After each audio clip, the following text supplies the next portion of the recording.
avuto litigi, non abbiamo avuto uscite rumorose, anzi il contrario.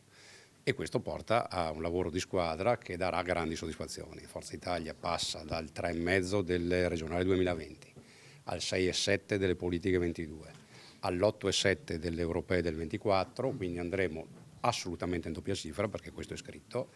È ottimista Flavio Tosi, Forza Italia farà un ottimo risultato alle regionali. Non si nasconde il coordinatore regionale presentando i candidati padovani al prossimo Consiglio. Quindi noi saremo una sorpresa positiva e si tornerà finalmente ad avere un peso in giunta e una rappresentanza che ci è stata negata in questi 5 anni, pur avendone diritto. E quindi adesso appunto si torna a far parte del buon governo della Regione del Veneto a fianco di Alberto Stefani. 5 uomini e 4 donne, con Tosi capolista, come nelle altre province venete, un mix di esperienza e innovazione. Sì, l'idea di rinnovamento è parte della natura di Forza Italia. Noi siamo orgogliosi della nostra tradizione, ma la tradizione, diciamo, le radici della nostra tradizione sono uno slancio per innovare.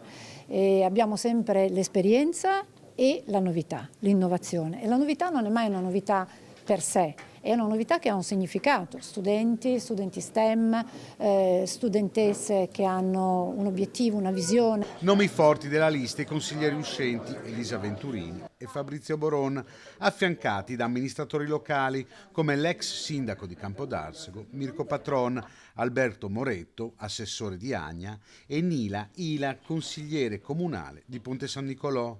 Non solo loro, perché gli elettori potranno scegliere anche l'imprenditrice Giorgia Cecchinato, Lorenzo Innocenti, già candidato sindaco di Padova con la lista civica Torna Padova, e la ventenne Anna Chiara Moretti. Sono tutte persone intanto scelte dai rispettivi direttivi provinciali, quindi condivise. Tutte persone che hanno esperienza amministrativa, con l'inserimento di alcuni giovani, ragazzi e ragazze, che è prezioso perché prima o poi Tosi smette di fare politica, sarà anche ora, e quindi serve qualcuno che vada a fare il sindaco, il parlamentare, il consigliere regionale, l'europarlamentare, e su questo bisogna puntare sui giovani.